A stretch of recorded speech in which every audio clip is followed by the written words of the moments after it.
Dirtiest players in NFL history. The game sometimes determines the tactic, and for an intense sport like football, some players no longer toe the line of extreme but strut into it unabashedly. Since the pressure and the intensity of the sport might be overwhelming at times, some succumb to the pressure and resort to nasty tactics. From steroid use to anger management issues, the stink heavily sours the sport. Tag along as we'll be taking a look at some of the nastiest players the sport has ever seen and their dirtiest actions. Roy Lee Williams. Roy Williams is a former football player who was a safety for most of his career, and he made this list because of his dangerous tackling technique. His tackling was so offensive that a particular move was banned because of him, and the rule was subsequently dubbed the Roy Williams rule after him. So what led to this? In 2004, Williams violently yanked players to the field, and about 4 of them got significantly injured, especially Terrell Owens, who got sidelined for the last 2 games of the season and the first 2 playoff contests. After the rule banning this tactic was enforced, Williams didn't stop his violent tactic and still tackled Donovan McNabb with the infamous horse collar tackle, ultimately resulting in a suspension from a game. Williams had been punished before the incident because he had chalked the ruling up to insanity and continued this tactic. Despite his violent tactics, Williams is known as a good player during his time, though he is more remembered for his nasty play on the field. Richie Incognito. The former football guard was very controversial, not just because of his actions on the field, but also because of his off-field record. Otherwise a solid player, he was involved in so many controversial issues, ranging from bullying a teammate and an assistant trainer, trying to kill at his father's funeral, his altercations at a fitness club, and his dirty tricks on the field. The unstable player has been accused of punching players below the belt, making illegal tackles, and gouging players' eyes on the field just for a win. James Harrison. 6 feet in height, 240 pounds of muscle, and a merciless playing style earned James Harrison his great underdog story. His brutality as a headhunter crowned him NFL's dirtiest player in 2011. Due to his unsportsmanlike and cruel mode of playing, he lost a total of $150,000 in fines and 20 absent games from suspensions. His notorious season was in 2010. He was so volatile that he was hit left and right with fines and penalties. In that year alone, he accrued about $120,000 in fines.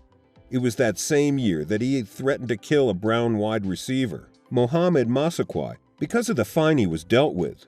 He had knocked Massaquoi so bad that the wide receiver had doubled back before hitting the ground into unconsciousness with a great thud. Funny story, this happened literally minutes after he knocked the other wide receiver, Joshua Cribbs, out of the game. Due to this foul play, Harrison was fined $75,000, and the former linebacker was not having any of it. According to him, he had just hit him with 50% of what he had, and if he had known it would have cost him $75,000, he would have killed him instead. Take a chill pill, big guy.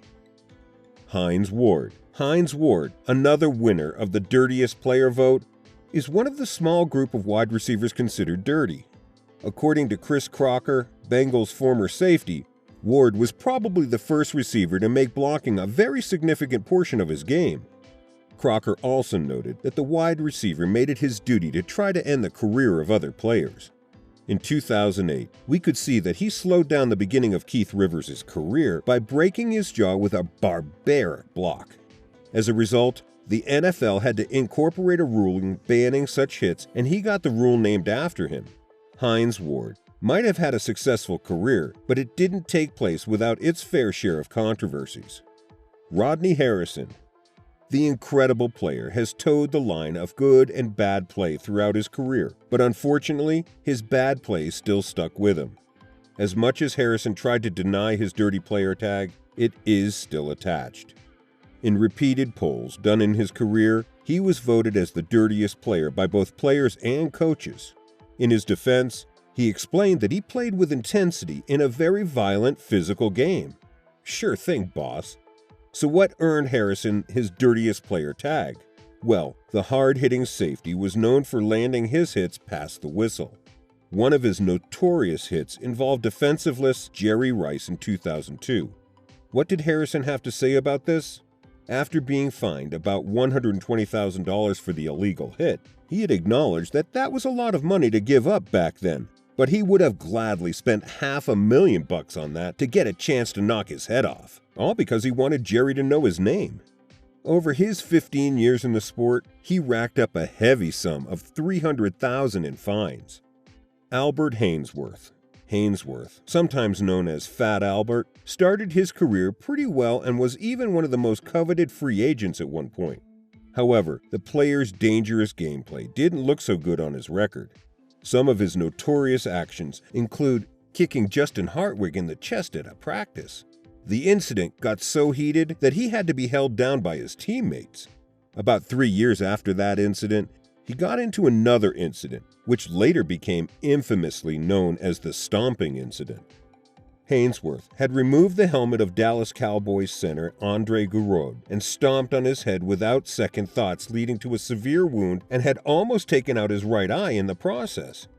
He got a 15-yard penalty immediately, and he still protested by throwing his helmet onto the field. This action was not overlooked and deservedly earned him another 15-yard penalty. After the game, he was then given a 5-game suspension for his recklessness. Conrad Dobler.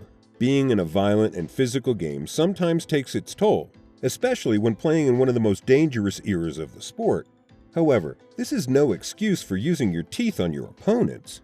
This is exactly what Dobler often resorted in, and he did this and other nasty tricks, reveling in the lax rules of his time. In an interview following his retirement, he admitted to making the game safer with a smug grin, and he really did make it safer. A number of techniques he took so much satisfaction in using, such as the head slap and the leg whip, have long been banned. Ndamukong Suh. The defensive tackle is undeniably one of the most aggressive players on the field in recent times, with his backslashing and throat-choking aggression. In the first 5 years of his career with the Detroit Lions, he racked up about $400,000 in fines and doesn't seem to be stopping there. Otherwise, an excellent player, Suh has a soiled large chunk of his career with his malicious actions on the field. One of the notorious actions involved the infamous stomp of Evan Dietrich Smith. Suh had pushed the lineman's head to the ground thrice and didn't stop there. He then stomped on the defenseless player's hand. This did not sit well with a lot of fans. In another incident, he landed a kick in the groin of Texans quarterback Matt Schaub and denied it being intentional. His argument? His leg just went in that direction. Jack Tatum. Jack Tatum was nicknamed the Assassin during his days for a good reason. The 70s were like the barbaric Wild West compared to today's football, and in those bloodthirsty times, Tatum was referred to as the symbol of a violent game. He was a hard hitter on the field and often resorted to very dangerous and life-threatening techniques. On August 12, 1978, Jack Tatum further established his reputation as the Assassin when he collided with wide receiver Darryl Stingley while the latter was leaping for a pass on an inside slant route. The impact of the collision had crumbled Stingley's spine, leaving him paralyzed from the neck down. The infamous Assassin legit paralyzed another player on the field, and he was unapologetic till his very last breath. Instead, he backed up his loutish actions in his book, explaining that he went on the field to maim people, and that his best hits toe lines felonious assaults. That was just cold. Unfortunately, he was never penalized for that incident. Bill Romanowski. The former linebacker was certified crazy both on and off the field. He was involved in a lot of controversial issues, and he was mostly unapologetic. He was fined a sum of $7,500 for spitting at San Francisco former wide receiver J.J. Stokes. The crazy player only apologized for the incident because it was read as a racial insult to the wide receiver who's black. Romanowski had explained that it had only happened in the heat of the moment, and it could have happened to any other player irrespective of race. Off-field, he had thrown a microwave at his teammate Chris Carter because he had dared to place his sandwich into the microwave with his. It had resulted in a huge brawl, with the microwave landing on Carter. Another intra-team brawl was between him and William Marcus, and the latter had ended up with a shattered eye socket and a chipped tooth. His on-field assaults were not in any way milder, as they were mostly fueled by his aggression of competition. He rammed into Carolina Panthers former quarterback Kerry Collins in the lower face region with his helmet. If he had made this crazy move before the 1995 season, he would have gone scot-free, but the move was banned that season and resulted in a $20,000 fine. The collision between the duo had resulted in a broken jaw for the quarterback. Romanowski was unapologetic and just shrugged the fine off. He was fined $10,000 for smashing another quarterback, Trent Dilfer, with his helmet. Funny story, this fine came in just 1 week after he'd just been fined $5,000 for hitting Tony Gonzalez on the head. His nefarious actions did not end there, and it also includes hitting Brian Cox in the crotch with a football alongside other questionable actions. He is undeniably one of the dirtiest players in the sport. In the books of some, he easily tops the list. The atrocities committed by these players fully reinforce the intensity of football. What player would you consider the dirtiest in the NFL?